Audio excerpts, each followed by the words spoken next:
Me encuentro ante las cámaras y la verdad sorprendido, pero agradecido de que me hayan llamado para poder hablar ante este medio de comunicación y transmitir ese sentimiento de devoción y de, sobre todo, admiración por este gran santo que es San José, desde el Carmelo teresiano y desde este lugar que es Las Batuecas. Soy un carmelita, Francisco Branle, que he vivido en Salamanca bastantes años, 14, y que conozco pues las inquietudes religiosas de esa diócesis, siempre muy ligada también no solamente a lo que es devocional, sino también a lo que es cultural, y por tanto pues el conocer a San José y conocerlo profundamente desde la teología es también una urgencia para nuestro tiempo y para esa diócesis de Salamanca, que tiene una universidad pontificia y tiene después una escuela teológica o una facultad teológica, los dominicos, es decir, que la reflexión sobre la fe también es viva en esa ciudad, y el poderme dirigir por estos medios me agrada y me llena de consuelo. Y la verdad es que comenzaría simplemente trayendo el testimonio de Santa Teresa, porque es la raíz de la devoción y sobre todo la admiración y el puesto que San José ocupa en la tradición del Carmelo descalzo. Ella lo cuenta y narra perfectamente en una de sus narraciones tan vivas, cuando cuenta su experiencia en el libro de la vida, ¿no? La voy a leer directamente porque la palabra de la santa es algo que no podemos dejar de escuchar. Pues como me vi tan tullida en tan poca edad y cual me habían parado los médicos de la tierra, determiné acudir a los del cielo para que me sanasen. Comencé a hacer devociones de misas y cosas muy aprobadas de oraciones, y tomé por abogado y señor al glorioso San José, y encomendéme mucho a él. Vi claro que así, de esta necesidad como de otras mayores de honra y pérdida de alma, este Padre y Señor mío me sacó con más bien que yo le sabía pedir. No me acuerdo hasta ahora haberle suplicado cosa que la haya dejado de hacer. Es cosa que espanta las grandes mercedes que me ha hecho Dios por medio de este bienaventurado santo, de los peligros que me ha librado, así de cuerpo como de alma, que a otros santos parece les dio el Señor gracia para socorrer en una necesidad. A este glorioso santo tengo experiencia que socorre en todas, y que quiere el Señor darnos a entender que así como le fue sujeto en la tierra, que como tenía nombre de Padre, siendo ayo, le podía mandar, así en el cielo hace cuanto le pide. Querría yo pedir y persuadir a todos fuesen devotos de este glorioso santo, por la gran experiencia que tengo de los bienes que alcanza de Dios. En especial, personas de oración siempre le habían de ser aficionadas, que no sé cómo se puede pensar en la Reina de los Ángeles en el tiempo que tanto pasó con el niño Jesús, que no le den gracias a San José por lo bien que les ayudó en ellos. Este testimonio teresiano es la raíz del puesto que ocupa San José en la reforma de Santa Teresa. Y para ser breve y para poder ayudaros, recordamos siempre que Santa Teresa en sus fundaciones el titular era San José. San José del Carmen, San José de la Trinidad, pero San José. Y en las fundaciones, por tanto, ya está el inicio también de ese deseo de la orden de agradar siempre a San José y sentirse bajo su protección. De hecho, no me extiendo, pero la historia está ahí bien clara, como la Orden del Carmen fue de las primeras que colocó a San José como patrono y pidió especialmente al Papa y a la Curia Vaticana o la Curia de Roma la concesión de ese título de San José, patrono de la Orden del Carmel descalzo, la primera seguro. Esa, diríamos, tradición de patronazgo de San José sobre distintas órdenes, distintas cofradías, acaba desembocando en lo que ahora estamos celebrando, el 150 aniversario de la declaración de Pío IX de San José como patrono de la Iglesia Universal, 150 años. Pues bien, esa razón por la cual nosotros vivimos la devoción de San José no ha dejado de mantenerse dentro de la orden, y aunque es verdad que por las circunstancias litúrgicas pues ha habido que dejar esa fiesta que se celebraba del patronazgo, pero que de nuevo está volviendo a recobrar en la Iglesia esa fuerza, la presencia de San José desde Pío IX. Es decir, todos los papas han vuelto a recobrar, sobre todo los papas, ese deseo de que la Iglesia se sienta bajo la protección y bajo el patronazgo de San José. Y en esta medida quisiera hacer una breve reflexión, que la vengo haciendo aquí en este lugar tan josefino como es el desierto de San José de las Batuecas, y del que hablaremos luego en un momento, una reflexión sobre lo que sería el Ángelus josefino. Hemos visto y hemos recordado constantemente a través de la historia la presencia de Dios en medio de la historia porque se encarnó en el seno de la Virgen María, y recordamos este misterio sobre todo en la tradición cristiano-católica a través del rezo del Ángelus.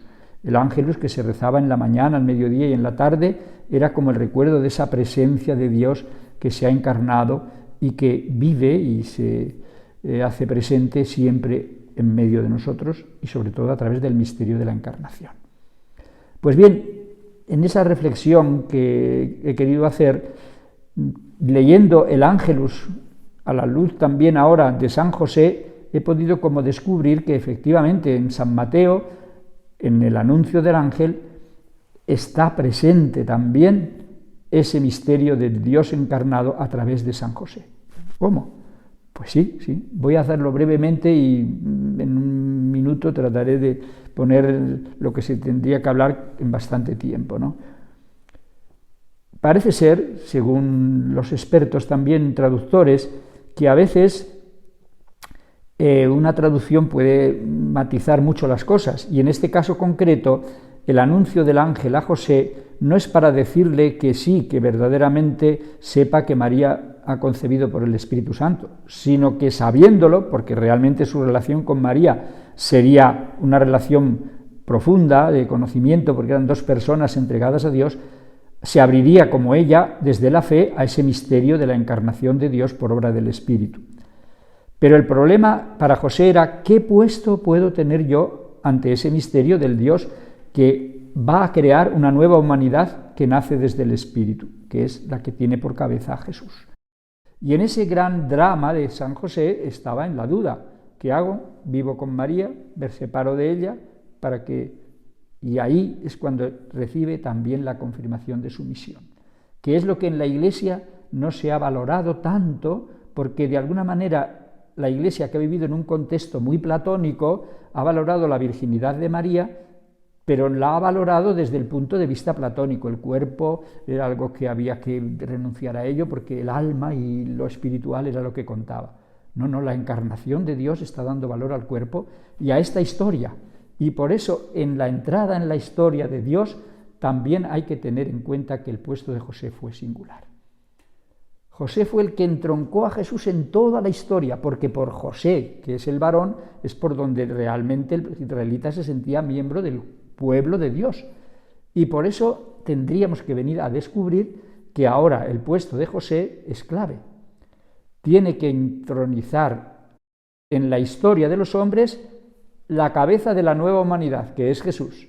Es decir, que el Dios con nosotros será también el Dios que purifique a la humanidad, porque Jesús, que vivirá glorificado después de su muerte y resurrección en toda la humanidad, ese Jesús, que es el que salva a los pueblos de sus pecados, es el que ha acogido José, y por eso le ha nombrado llamándole Jesús, porque es el Dios que está con nosotros para siempre, como salvándonos del pecado, haciéndonos nueva humanidad, y al mismo tiempo nos está haciendo posible al Dios que vive con nosotros, que se encarna en la historia.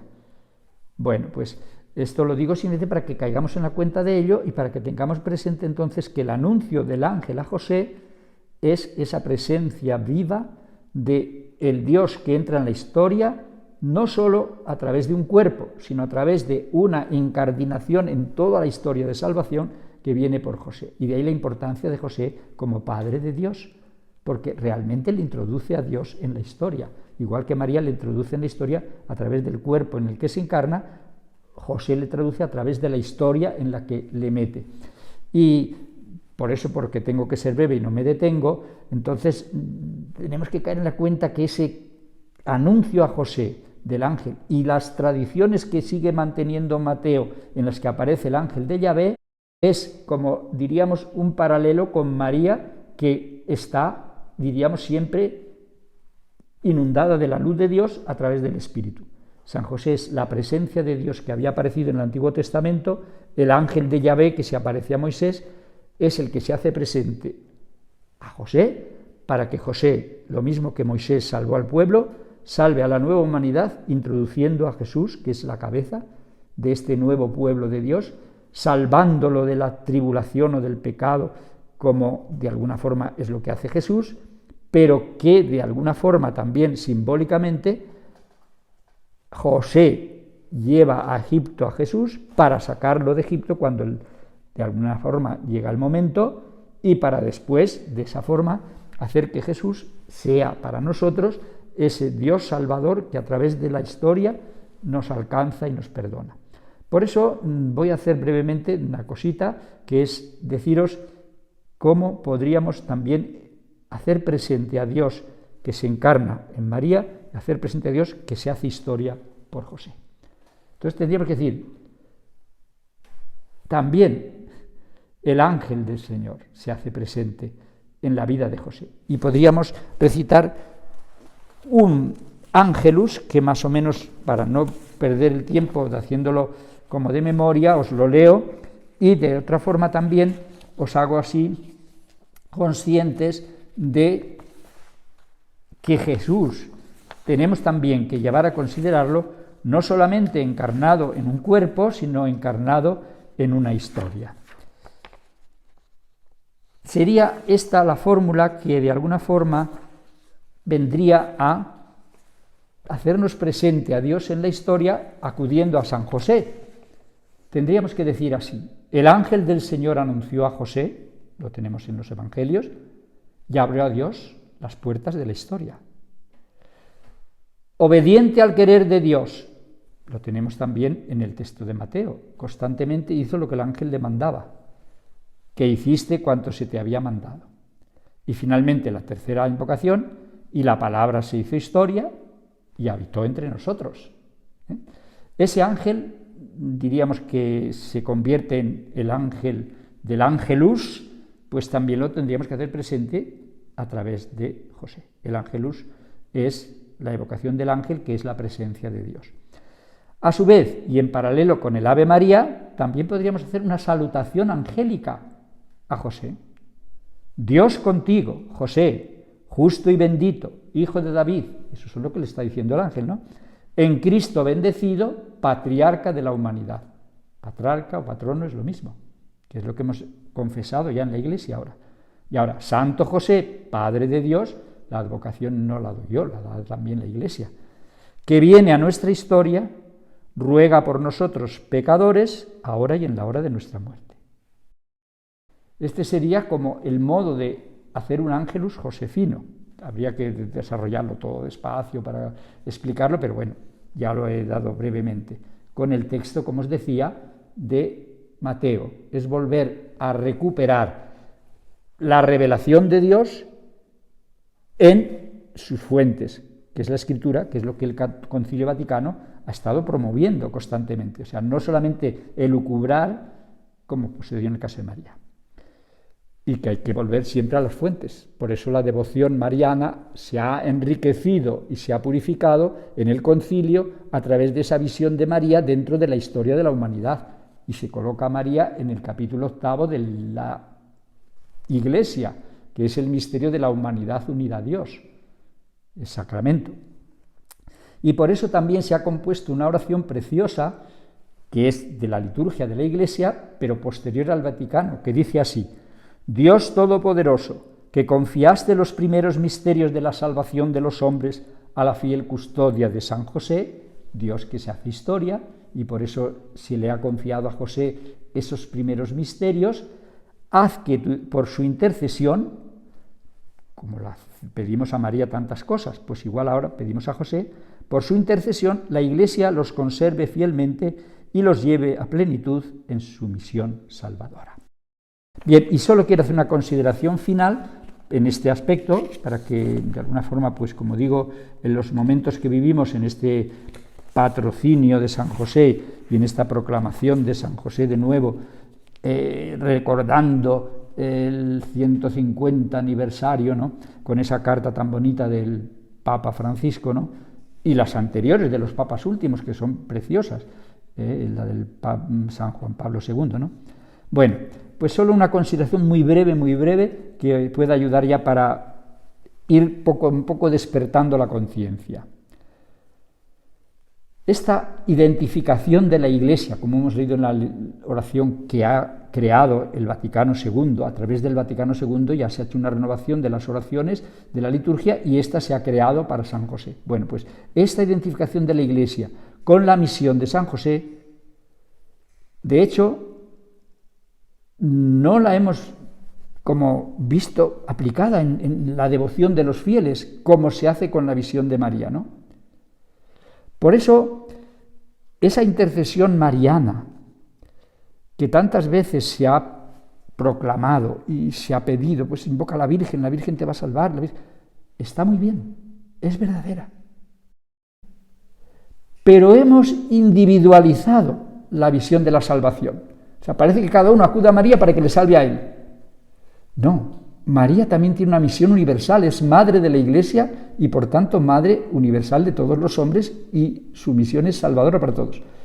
Pues en esa misma línea, y por eso habría que convertir a San José en un verdadero patrono, es decir, en volver a recuperar la figura de San José en la Iglesia en el misterio de la Encarnación, con toda la fuerza que esto tiene, ¿no? Por eso, igual que María, que quiere que sean salvados todos sus hijos, y por tanto esa misión universal, a través de José la Iglesia encontraría esa dimensión histórica que abarca también a todas las generaciones. O sea, la salvación contemplada desde José nos daría también esa visión universal. José introduce el Dios que se encarna en la historia para que alcance a todos los hombres desde el principio, porque José introduce a Dios en la historia, y en la historia universal que acabará al final de los tiempos, siempre con la presencia de Dios con nosotros, por José. Entonces, esta recuperación del puesto de José dentro de la revelación cristiana es lo que la Iglesia espera después del Vaticano II, cuando nos ha vuelto a decir, volved a las fuentes, porque, como os digo, una visión platónica exagerada llegó a decir que José tenía que ser viejo y las primeras representaciones de la Iglesia fueron en este sentido muy contrarias a la verdad de la revelación, porque eso fue como negar el que Dios quisiera encarnarse en la realidad histórica, ¿eh? Y por eso José casi estaba como aparte y un poco como una especie de viejo protector. No, es una figura única y que no tiene, diríamos en ese sentido, parangón ninguno. Y no solamente no ensombrece a María el ensalzarla, sino que justamente honra a María el que José se ha ensalzado en su puesto, que no lo ha hecho todavía la Iglesia, pero que esperamos que con estos movimientos que va habiendo de recuperar el patronazgo de San José, vuelva San José no a ser más ni menos, sino a ser el que es, porque a veces hacemos comparaciones tontas. No, a recuperar su puesto que le hemos tenido olvidado, ya que nos ayude a descubrir que tenemos que introducir a Dios en la historia, no solamente convirtiendo personas, sino convirtiendo la sociedad y la historia entera y salvándola del pecado. Y eso es lo que nos haría José. Igual que sacó a Jesús de Egipto, lo llevó a Egipto para salvarlo y lo sacó y lo volvió a traer a la tierra de promisión, pues así la Iglesia tiene que también al pueblo de Dios, que es la humanidad, llevarla a Dios. Y es toda la historia. Bien, este sería como el aspecto que quería considerar un poco a la luz del Evangelio de Mateo, en tanto en cuanto él nos ayuda a comprender bien lo que es el puesto de José en nuestra revelación. Y ahora ya simplemente pues terminaríamos pues recordando un poco cómo en este lugar tan josefino como es el desierto de San José de las Batuecas, también encontramos esta ocasión de poder honrar a este gran santo. Estamos en este lugar ideal también dedicado a San José, el desierto de San José de las Batuecas. Es un desierto carmelitano y hay que explicar qué es un desierto carmelitano. La palabra desierto aquí no evoca un lugar árido y sin vegetación, todo lo contrario, es un lugar retirado y silencioso. Cuando dejo de hablar, lo que se oye es el silencio acompañado de ese rumor del agua que aquí siempre hay. Pues bien, este lugar es el que eligieron los carmelitas descalzos, siguiendo ese espíritu de Santa Teresa de tratar con Dios en amistad, trato de amistad con Dios, que es el que de alguna manera ella entiende también que nos ha de enseñar siempre San José. Tan cercano a la Virgen, tan cercano a Jesús, su trato no podía ser más que desde ese amor que es el que fundamenta una verdadera amistad. Y es así como debemos aprender a tratar a Dios. Y como le aprendemos a tratar también en este lugar que es un desierto carmelitano, donde lo que se promueve y se busca es esa contemplación teresiana carmelitana. Pues bien, en este lugar, como digo, que se fundó en 1599 y que ha durado a lo largo de los siglos, quitando el tiempo de la exclaustración, en 1950 se volvió otra vez a recuperar la vida carmelitana, eremítica en este lugar, y aquí, como podréis ver, también el mismo edificio ayuda a vivir esta contemplación amorosa sin más que eso, el amor de Dios que todo lo envuelve, en esa imagen del claustro sin nada, en esa imagen de unas ermitas sencillas donde vivimos, se está evocando que a Dios se le va a encontrar más allá de lo que pensamos, en esa admiración, en ese silencio, en esa nada que también ha cantado San Juan de la Cruz. Pues bien, nos vamos a quedar en ese silencio, evocando la figura de San José, para que nos ayude así a descubrir los misterios del Dios que es amor.